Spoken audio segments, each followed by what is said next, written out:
생생한 뉴스 이야기를 직접 전합니다. 취재 파일. 취재 파일 시간입니다. 보도국 맹현균 기자와 함께하겠습니다. 어서 오세요. 네, 안녕하세요. 오늘 3.1절 기념식이 오전에 열렸는데 네. 기념사부터 좀 살펴보겠습니다. 윤석열 대통령의 기념사 핵심부터 일단 짚어주실까요? 네, 오늘 그 서울 중구 유관순 기념관에서 제105주년 3.1절 기념식이 열렸습니다. 윤석열 대통령 참석해서 참석자들과 함께 태극기 흔들었고요. 네. 기념사 보면은 모든 독립운동의 가치가 합당한 평가를 받아야 한다. 이게 첫 번째 핵심 발언이라고 할 수 있고요. 두 번째는 역사가 남긴 어려운 과제들을 함께 풀어간다면이고요. 그리고 세 번째는 3.1운동은 통일로 비로소 완결되는 것입니다. 네, 일단 첫 번째부터 살펴보죠. 네. 독립운동의 가치가 합당한 평가를 받아야 한다. 이거 어떤 말이죠?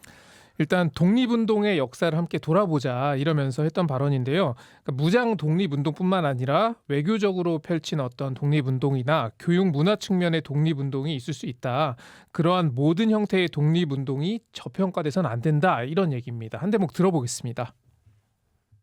어느 누구도 역사를 독점할 수 없으며 저와 정부는 독립과 건국, 국가의 부흥에 이르기까지 선열들의 희생과 헌신이 후손들에게 올바르게 기억되도록 힘을 쏟겠습니다.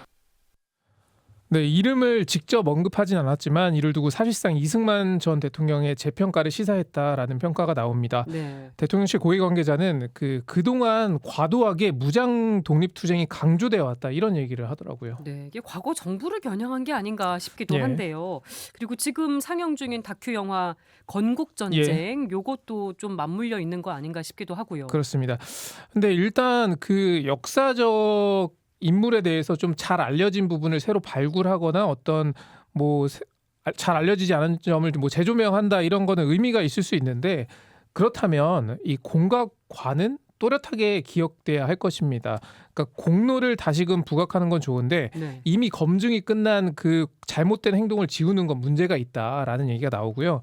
그러니까 이승만 전 대통령 당시에 얼마나 많은 민간인의 피해가 있었습니까? 네. 그리고 헌법에 담긴 4.19 혁명으로 이 불명예스럽게 퇴임한 것도 사실이잖아요. 예. 이런 관을 무시한 채 공만 부각하려는 건 또 다른 좀 갈등을 불러일으킨다라는 지적도 나옵니다. 네. 올해도 과거사 얘기는 상당히 축소됐어요. 그렇습니다. 윤석열 정부는 한일 관계 개선을 상당히 적극적으로 지난 1년 동안 추진을 했습니다.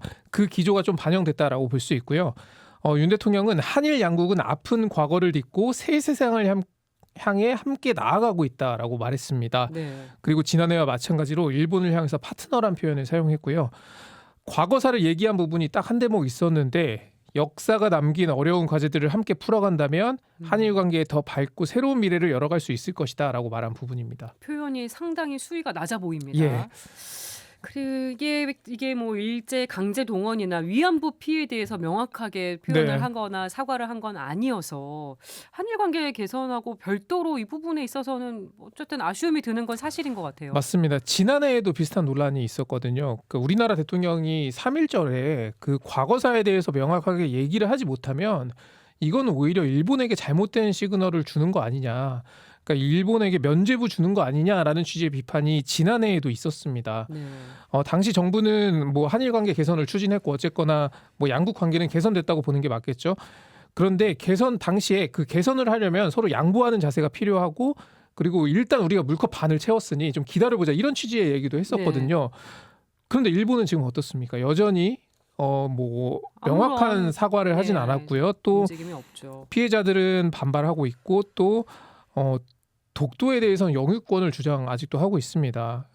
근데 반대로 생각해보면 오히려 가까워졌다면 좀 친구 사이라면 더 속 시원하게 터놓고 말할 수 있는 거 아닌가라는 생각도 해보게 되고요. 그러게요. 네, 일본 뭐 사도광산 뭐 이 세계 문화유산 등재에 계속 시도하고 있죠. 말씀드린 것처럼 독도는 자기 영토라고 주장합니다. 그렇다면 적어도 일제의 어떤 부당한 침략과 그로 인해서 국민이 큰 피해를 입었다. 이런 정도는 대통령이 할 수 있는 거 아니냐라는 비판이 나오고 있습니다. 네, 꼭 해야 될 얘기를 많이 축소한 느낌. 네, 그리고 오늘 기념사에서 통일이 언급됐습니다. 이건 예. 어떤 얘기인가요? 8번 언급됐습니다.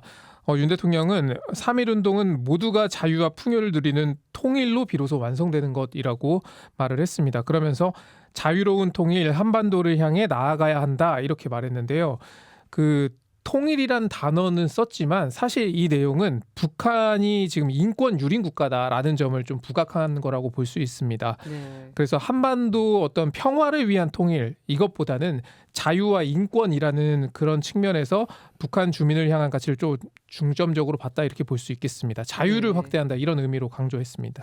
근데 뭐 통일 얘기를 했지만 지금 예. 북한과의 대화는 전혀 이루어지지 않고 있는 상황이잖아요. 그렇습니다. 대통령실 고위 관계자가 이에 대해서 좀 설명을 했는데 그러니까 일관되게 견지하는 건 지금 남북 대화는 열려 있다. 그리고 대화를 통한 해결에 열려 있다. 그리고 북한 당국의 결심을 기다리고 있다. 이렇게 얘기를 했거든요. 네.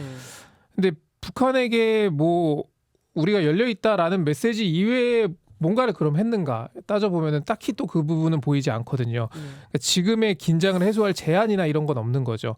그러니까 윤석열 대통령이 문재인 정부를 향해서 남북 대화를 두고서 그 선의에 기댄 평화다 이런 평가를 많이 하잖아요. 네. 근데 이 제안이야말로 북한의 선의에 기댄 거 아닌가라는 생각도 해보게 됩니다. 왜냐하면 예. 정말 남북 대화를 추진할 거라면 북한이 뭐 솔깃할 만한 제안 아니면 북한을 대화 테이블로 이끌 만한 제안들이 있어야 되는 건데 그런 부분 없이 남북 관계 개선을 뭐 기다린다, 북한 당국을 기다린다 뭐 이런 거는 변화는 좀 요원해 보이는 측면이라고 해석할 수 있겠습니다. 네. 이제 정치권으로 가보겠습니다. 오늘 공천 추가 발표가 있었네요. 그렇습니다. 먼저 민주당입니다. 친명계 핵심이라고 불리는 정성호 의원이 경기 동두천, 양주, 연천갑에 단수 공천됐습니다. 그리고 김병기 의원도 서울 동작갑에 단수 공천됐고요. 네. 김윤덕 의원, 한병도 의원 등 당 지도부도 단수 공천 받았습니다. 비명계 의원도 있습니다. 이인영 의원이 서울 구로갑에서 공천을 받았고요. 또 전해철 의원은 경기 안산갑입니다. 네. 양문석 전 방통위원과 경선을 치르게 됩니다.